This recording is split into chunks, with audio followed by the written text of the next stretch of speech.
Dawn crept over Warsaw on September 1, 1939, with an uneasy stillness.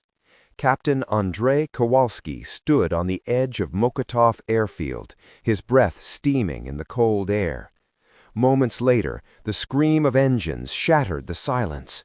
German Luftwaffe bombers, sleek silver-winged shadows, descended like vengeful specters. Explosions tore through the city, the ground shaking beneath his boots. Civilians fled through streets that moments before had been ordinary.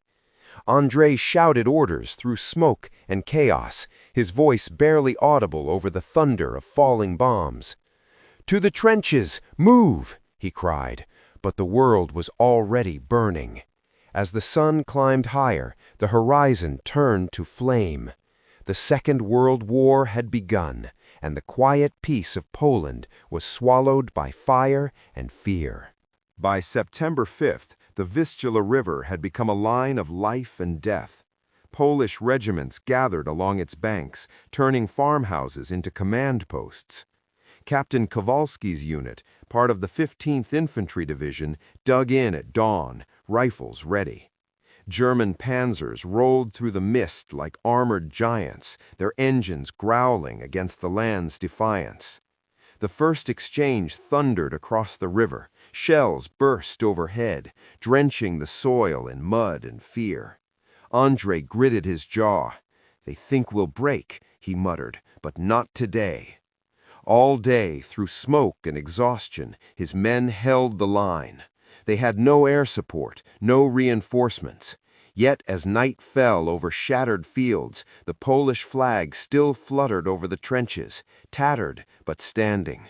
The river ran dark beneath the moonlight, carrying whispers of both defiance and doom. Retreat was not surrender. On September 8th, Captain Kowalski's battalion moved southward through forests near Piotrków Trybunalski, shadows among trees heavy with the scent of gunpowder. Each man carried memories of lost comrades and disbelief that Europe watched in silence.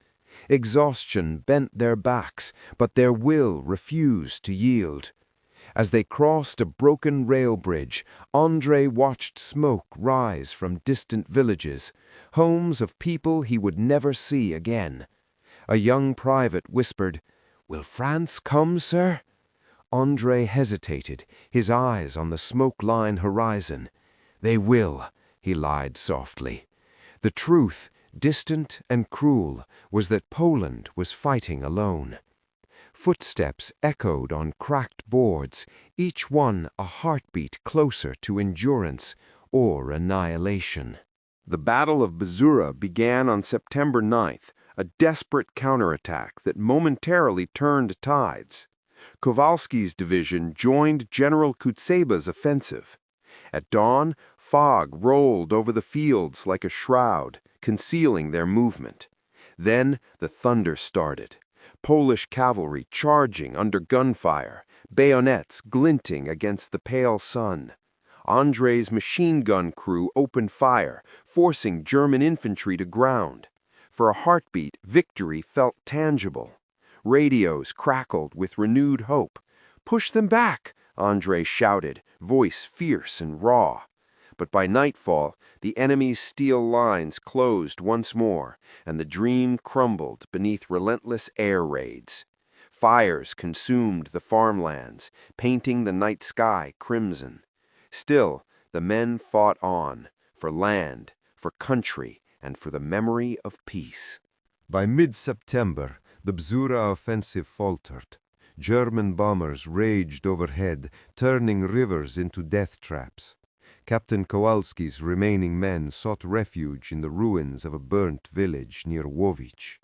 The stench of smoke and decay hung heavy in the air. "We're cut off," whispered Lieutenant Gorski.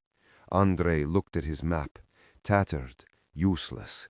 "Then we break through tonight."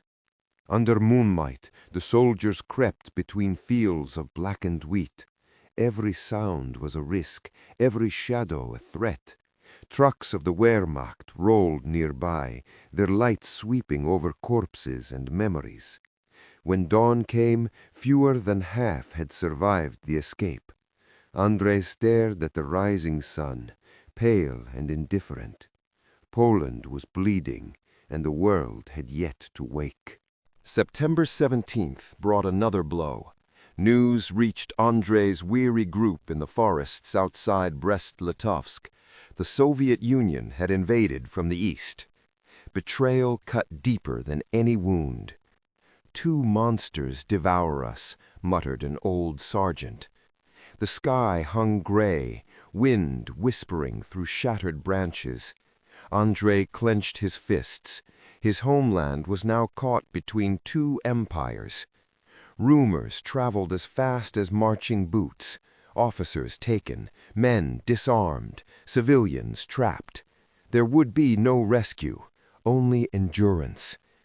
That night, around a dying fire, Andrzej closed his eyes and whispered a prayer not for victory, but for memory, that someone, somewhere, would remember Poland stood and fought when all hope was gone. By late September, Warsaw stood isolated, battered, yet fighting. Captain Kowalski rejoined the city's defense amid rubble and flame. Artillery thundered day and night. Civilians delivered ammunition. Doctors worked in basements, and children carried water under whistling shells.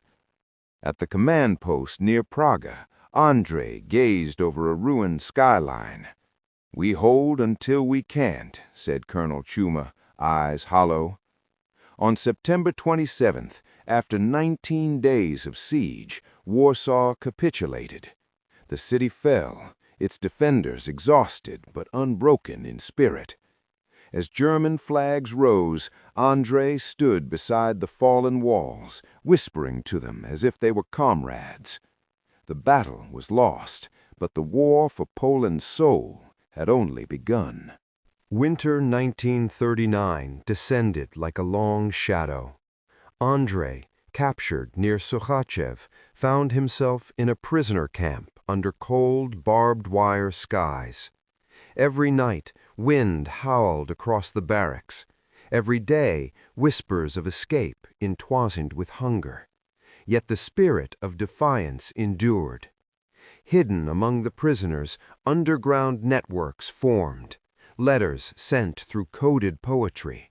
Messages carved beneath floorboards. "The war isn't over," Andrzej told a young recruit, his voice barely a murmur. "Not while we breathe." Beyond the fences, snow began to fall. Each flake carried a promise, as fragile and pure as the hope that someday Poland would rise again. By 1940, word reached captive souls that an underground army, the Armia Krajowa, was rising. Andrzej, smuggled out through bribed guards, joined the early resistance in Krakow. Life became a whisper, survival a gamble.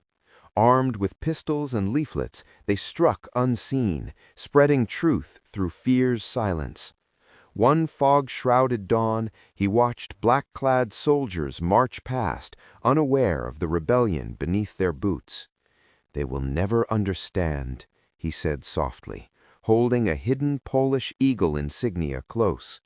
In clandestine meetings under candlelight, hope was reborn, not through victory, but through faith that one day freedom would breathe again over the Vistula.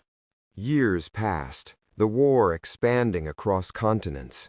From occupied Poland to the battlefields of Europe, Andrzej's resolve endured.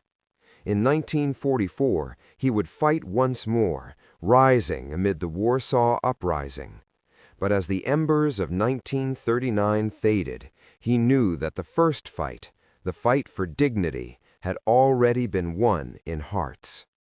The sky above Poland that September, blood-red and full of ash, had not extinguished courage, it had forged it.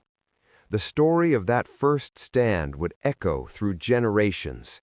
As dawn touched the ruins of a defiant city, Andrzej whispered, "We lost our land, but not our soul."